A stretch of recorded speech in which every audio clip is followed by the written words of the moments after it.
नमस्कार, मैं हूं आपके साथ मयंक। आज 20 तारीख है। पिछले 12 घंटे के अंदर इजराइल, ईरान और अमेरिका से जुड़े सारे अपडेट मैं आप तक पहुंचाऊंगा। देखिए, इस वक्त की सबसे अहम खबर, ईरान और अमेरिका के बीच जिनेवा में जो बातचीत होने वाली थी वो टल चुकी है और नतीजा ये है, हालात ये हैं कि इजराइल और ईरान एक बार फिर आमने सामने हैं और किसी भी वक्त इजराइल पर एक बड़ी स्ट्राइक कर सकता है ईरान। इस तरह की खबरें सामने आ रही हैं। देखिए, नेतन्याहू ने ये साफ कर दिया है कि लेबनान से इजरायली सेना वापस नहीं आएगी। Netanyahu says Israeli army will stay in Lebanon as long as necessary. देखिए, ये डील की, इस एमओयू की जो पहली शर्त थी वो यही थी कि लेबनान पर हमले रुकेंगे, लेकिन हमले नहीं रुके।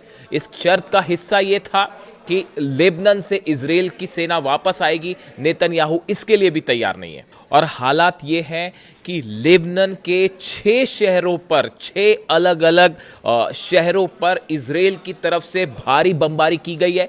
हेलीकॉप्टर्स ने बम बरसाए हैं। वहां पर ग्राउंड ऑपरेशन चल रहा है। इजराइल की सेना जबरदस्त गोलीबारी कर रही है।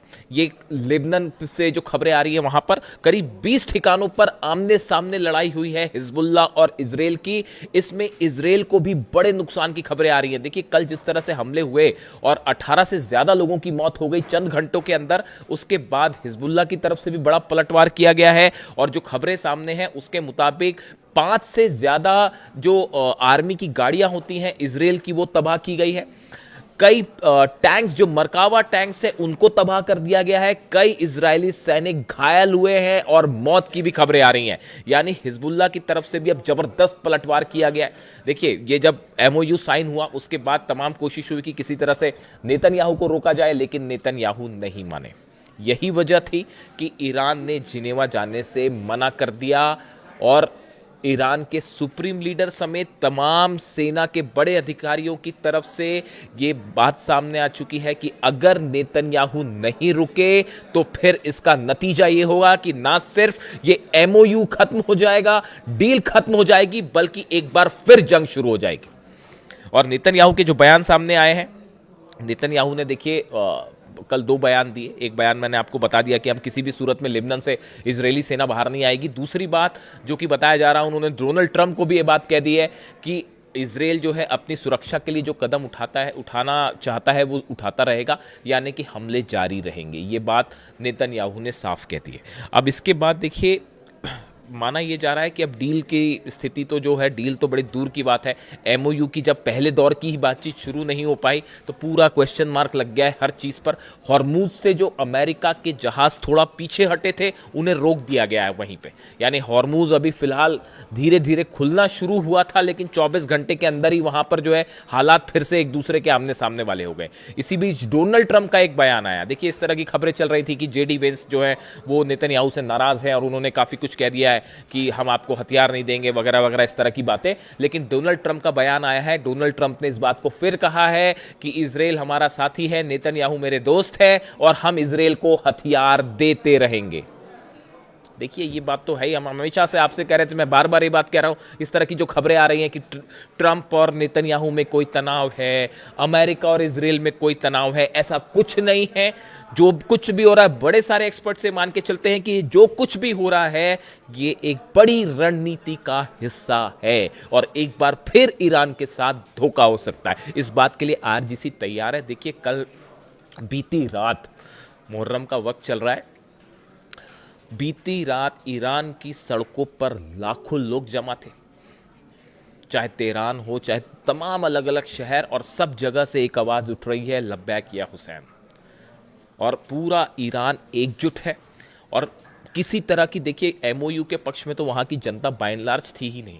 ये एक ऐसा फैसला था जो ये सोच के लिया गया कि दुनिया में एक शांति स्थापित हो, एक बार फिर कोशिश की जाए, ईरान के लोगों को रोजगार मिले, हालात बेहतर हों, शांति के लिए कदम ईरान ने अपनी तरफ से उठाया था। लेकिन एक बार फिर धोखा मिला, जिसको लेकर जो है बार बार यही बात कही जा रही थी। अब इन हालात में न सिर्फ ईरान की आवाम बल्कि वहाँ की लीडरशिप एक बार फिर बेहद गुस्से में है और बताया जा रहा है कि मुस्तफा खामेनी एक बार फिर कोई बड़ा फैसला कर सकते हैं इस एमओयू को लेकर। और इस बार अगर एमओयू टूटता है या डील के मामले में मामला आगे नहीं बढ़ता है तो ये फिर से जंग की तरफ ले जाएगा।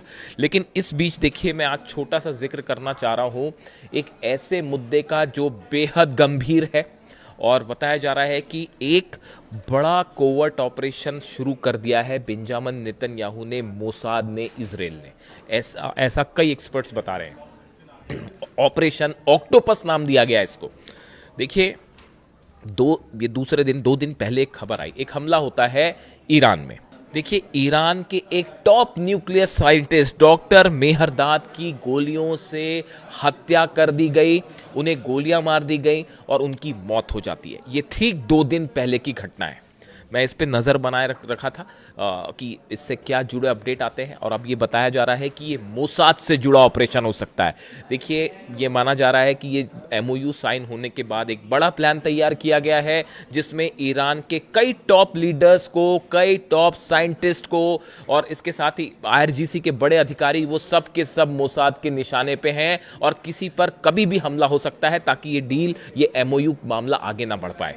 और ये जो ईरान के टॉप साइंटिस्ट हैं डॉक्टर मेहरदाद, इनका बहुत बड़ा रोल रहा था ईरान के न्यूक्लियर प्रोग्राम में, उनकी हत्या हो जाती है। इसके साथ ही एक बड़ी स्थिति यह है कि यूक्रेन में भी कई न्यूक्लियर साइंटिस्ट को निशाना बनाया जा रहा है। जो नई रिपोर्ट आई है उसके मुताबिक यूक्रेन के हमलों में एनरगोडार इलाका है, वहां पर जो ड्रोन स्ट्राइक्स हुई, मिसाइल स्ट्राइक्स हुई, उसमें रूस के 2 बड़े न्यूक्लियर साइंटिस्ट को निशाना बनाया गया।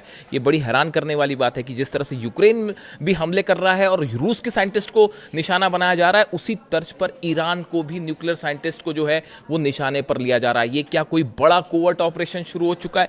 देखिए, रूस के ठिकानों पर हमले किए यूक्रेन ने, फिर एनर्जी ठिकानों पर हमले हुए, फिर परमाणु प्लांट्स पर हमले हुए और उसके बाद अब साइंटिस्ट पर हमले हो रहे हैं। आप ध्यान से देखें, ईरान में भी बिल्कुल ऐसे ही हुआ। पहले ईरान के अलग अलग ठिकानों पर हमले होते हैं, एनर्जी सेंटर्स पे हमले हुए, उसके बाद ईरान के परमाणु प्लांट्स जो हैं, न्यूक्लियर प्लांट्स हैं, उस पर हमले हुए और अब साइंटिस्ट पर भी हमले हुए।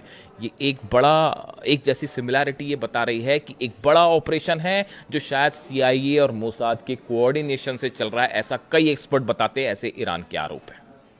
सबसे अहम खबर यह भी है, ईरान ने एक बार फिर हॉर्मूज बंद कर दिया है। देखिए, बिल्कुल ठीक सुना आपने, ईरान ने एक बार फिर हॉर्मूज बंद कर दिया है और हॉर्मूज में जबरदस्त तनाव देखने को मिल रहा है। जिस तरह से इजराइल ने हमले किए लेबनान पे, बताया जा रहा है कि पिछले 24 घंटे के अंदर 50 से ज्यादा लोगों की मौत हो गई है पूरे लेबनान में। खास तौर पर दक्षिणी लेबनान में जो हमले हो रहे हैं, ग्राउंड ऑपरेशन हो रहा है, इस बात से नाराज ईरान ने पहले तो जिनीवा में बातचीत के लिए जाने से मना कर दिया, लेकिन उसके बाद एक ऐसा कदम उठाया ईरान ने जिससे डोनाल्ड ट्रंप और अमेरिका भी हैरान है।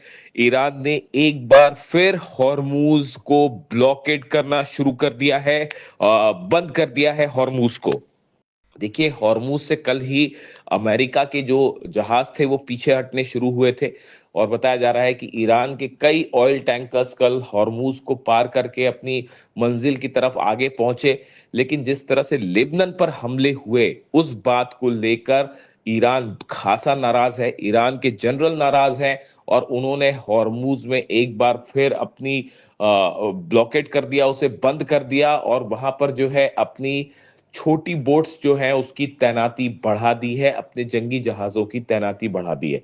यानी हॉर्मूज अभी खुले चंद घंटे ही बीते थे कि एक बार फिर हॉर्मूज बंद हो गया है और आमने सामने स्थिति देखी जा रही है अमेरिका और ईरान की हॉर्मूज में। डोनाल्ड ट्रंप की तरफ से कहा गया है कि नेतन्याहू को लेबनान पर हमले रोकने चाहिए, लेकिन ईरान का कहना है कि सिर्फ ऐसे बयानों से काम नहीं चलेगा और पूरी तरह से लेबनान में युद्ध रोकना अमेरिका की जिम्मेदारी है, हमले रोकना अमेरिका की जिम्मेदारी है। अगर अमेरिका ने हमले नहीं रुकवाए लेबनान पे तो बातचीत आगे नहीं चलेगी और ना ही हॉर्मूज खुलेगा। इस मुद्दे को लेकर, हॉर्मूज को लेकर अब एक बार फिर तनाव बढ़ता दिखाई दे रहा है और बताया जा रहा है कि अगले 24 घंटे में ये तय हो पाएगा कि इजराइल और लेबनान खास तौर पर हिजबुल्लाह के बीच जो हमले हैं क्या वो जारी रहते हैं या वो किसी सीज फायर की तरफ आगे बढ़ते हैं। देखिए नेतन्याहू पहले ही साफ कर चुके हैं कि हिजबुल्लाह पर हमला नहीं रोका जाएगा, इसराइल की सुरक्षा सुनिश्चित की जाएगी। लेबनान में जो जमीन पर इसराइल ने कब्जा किया है, नेतन्याहू उसे भी खाली करने के लिए राजी नहीं है, पीछे आने के लिए राजी नहीं है। ऐसे में ईरान और अमेरिका की बातचीत कितने दिन चल पाएगी, इसको लेकर अब बड़ा सवाल खड़ा हो गया है।